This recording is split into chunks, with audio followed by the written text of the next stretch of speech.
បាទសួស្តីបងប្អូននិស្សិតទាំងអស់ឥឡូវលោកគ្រូនឹងបង្ហាញអំពីការ install Flutter អញ្ចឹងយើងអាច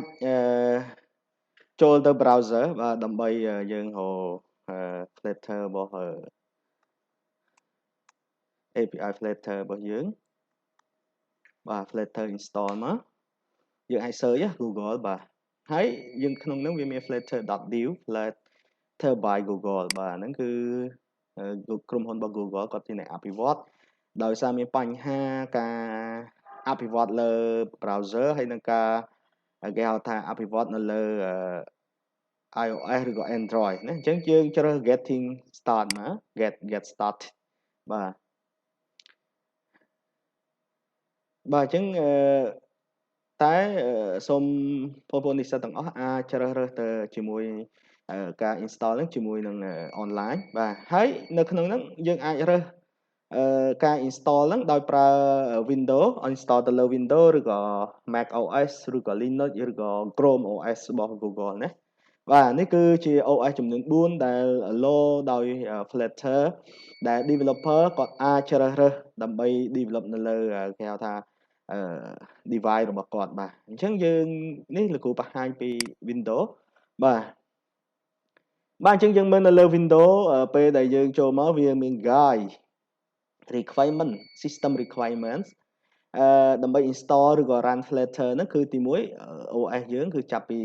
7 Civic 1ទៅឬក៏គេហៅថា64 bit បាទបន្ទាប់មក space ដែលវាត្រូវការគឺ 1.64 gigabit បាទមានន័យថា space សម្រាប់ include បាទគេហៅថាមិន include ទៅលើ IDE ឬក៏ tool ទេណាបាទអញ្ចឹង Flutter ហ្នឹងគឺវាពឹងផ្អែកទៅលើ environment បាទមួយចំនួនបាទហើយយើងទី1នេះគឺគេហៅថា get the Flutter SDK បាទអញ្ចឹង SDK ហ្នឹងគឺជា API មួយដែលអាច allow សម្រាប់ user ទាំងអស់គេហៅថាក្នុងការប្រើប្រាស់ឬក៏ run សម្រាប់ក្នុងការប្រើបាទអញ្ចឹងយើង download បាទនេះអស់លោកអាច download Flutter សម្រាប់ Windows 2.0.1 stable បាទហ្នឹងមានន័យថាពេលហ្នឹងប្រើបានអាចប្រើបានត្រឹមត្រូវហើយបាទនេះគឺជា version ដែលត្រឹមត្រូវក្នុងការប្រើបាទហើយ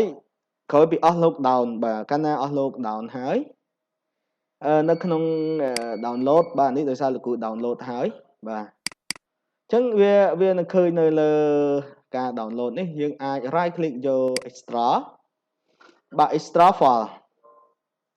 អញ្ចឹងក្នុងការ extra file ហ្នឹងគឺអស់លោកត្រូវកំណត់ទៅលើ guideline ដែលមានការងាយស្រួលហ្នឹងគឺនេះគេហៅថា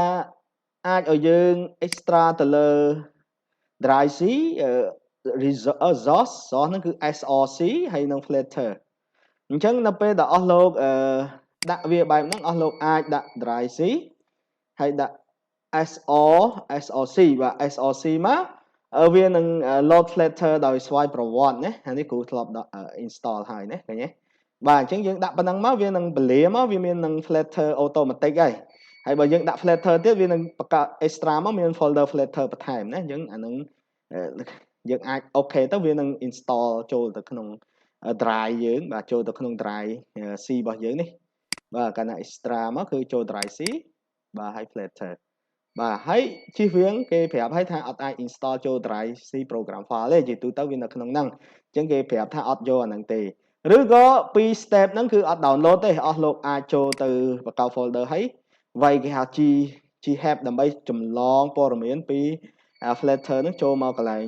resource យើងដូចគ្នាអាហ្នឹងយើងវាយ command prompt បាទអញ្ចឹងបន្ទាប់ពីយើង install រួចណា install រួចមានន័យថាសំទោសមិន install extra រួចអញ្ចឹងកន្លែងបន្តមកទៀតសូមកំណត់ path environment environment មានន័យថាអាច run វាស្គាល់គ្រប់កន្លែងបាទគ្រប់កន្លែងបាទអញ្ចឹងអស់លោកអាចចូលនៅក្នុង environment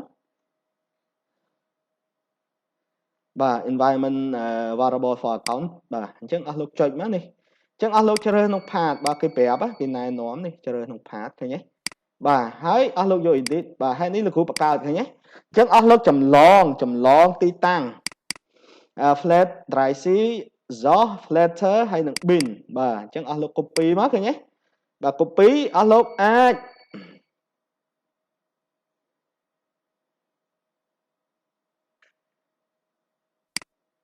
នេះគូសុំបិទសិនបាទអស់លោកអាចនេះចុច new ប៉ុន្តែក្នុងករណីនេះលោកគ្រូ install ហើយឃើញយើងអាច copy paste បាទឃើញចុច new បើយើងចុច new មកវាមានអញ្ចឹងដូចគ្នាឃើញទេបាទអញ្ចឹងយើងអាច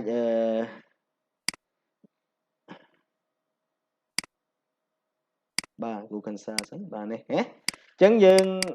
pass វាចូលមក pass ចូលមកបាទ pass ចូលមកបាទហើយយើងចុច OK មកជាការស្រេចហ៎បាទដោយសារគ្រូ install ហើយអញ្ចឹងវាអត់មានបញ្ហាអញ្ចឹងកាលណាអស់លោក install បែបហ្នឹងហើយគឺមានន័យថាអស់លោកអាចប្រើ command prompt ដើម្បី test version របស់ environment អញ្ចឹងលោកគ្រូចូល command prompt មួយទៀតបាទ command prompt មកអញ្ចឹងអស់លោកវាយ Flutter កាលណាអស់លោក copy paste នៅក្នុងនឹងឲ្យ Flutter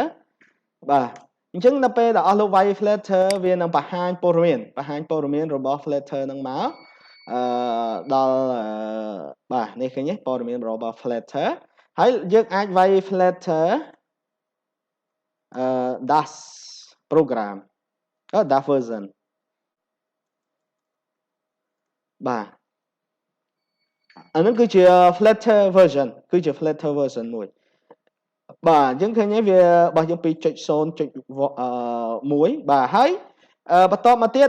បាទនៅក្នុង requirement គេឲ្យយើងវាយ Flutter Doctor បាទ Flutter Doctor ហ្នឹងគឺជា console គេហៅថាបង្ហាញពី path បាទពី path ហើយយើងអាច run ដោយប្រើ command ហ្នឹងបាននេះសញ្ញាបាទធំជាងហើយ Flutter ហ្នឹងបាទFlutter Doctor វានឹងគេហៅថាដើម្បី check environment ឬក៏ display report នៅ status របស់ Flutter ដែលយើងអាច install រួចបាទណាអញ្ចឹងយើងមើលបន្តទៀតលោកគ្រូអាចវាយ Flutter Doctor បាទ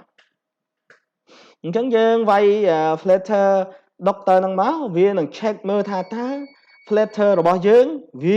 វា support អ្វីខ្លះហើយវាមិនទាន់ support អ្វីខ្លះបាទនៅក្នុងហ្នឹងគឺវាបង្ហាញព័ត៌មានហ្នឹងសម្រាប់យើងជា developer ទីមួយវាប្រាប់ពី channel version channel បាទ version ដែលយើងប្រើជាមួយ Windows Microsoft ឬក៏ Windows អី version អីវាប្រាប់យើងទាំងអស់បាទបន្តមកទៀតគឺវាត្រូវការ Android បាទ Android SDK Android ព្រោះវាត្រូវការគេហៅថា simulate បាទ emulator របស់ Android ដើម្បីយើង run នៅលើទូរស័ព្ទរបស់ Android បានណាបាទដើម្បីយើងអាច execute ពេលយើង develop រួចបាទអញ្ចឹងវាឲ្យយើង install អាហ្នឹងហើយ Chrome អូខេ Chrome សម្រាប់យើងប្រើ Chrome បាទហើយ Visual Studio បាទអញ្ចឹង Visual Studio លោកគ្រូមានដែរអញ្ចឹងវា config ឲ្យហើយវាស្គាល់បាទឃើញទេVisual Studio Code បាទ code មានទៀតបាទរបស់លោកគ្រូមានបាទ VS Code បាទឃើញទេអញ្ចឹងមុននឹងវា connect device ពីររួចរាល់បាត់ហើយសម្រាប់ឲ្យយើងអាចអភិវឌ្ឍអញ្ចឹងមុននឹងអស់លោកអាចពេលអស់លោក install program ហ្នឹងហើយយើងអាចវាយ Flutter Doctor ហ្នឹងដើម្បី check បាទ check មើលថាតើ Flutter យើងអាចគេហៅ emulator នៅលើពួក device Android ឬក៏ iOS បានអត់ណាអញ្ចឹងយើងអាចប្រើអញ្ចឹងកន្លែងហ្នឹងគឺជាលក្ខណៈមួយដែលយើងអាច check មើលបានថា Flutter យើងវាអាច support ត្រឹមកម្រិតណាណាអានេះគឺជាលក្ខណៈមួយសម្រាប់យើងជាអ្នក install ដំបូងបាទហើយបន្ទាប់វីដេអូបន្ទាប់ទៀតលោកគ្រូនឹងបង្ហាញពីការគេហៅថា set up Android ដែលយើងប្រើសម្រាប់ Visual Studio ហើយនឹងយើងអាចពិនិត្យមើលគេហៅថាការ install Android device នៅលើម៉ាស៊ីនរបស់យើងដើម្បីអាចធ្វើ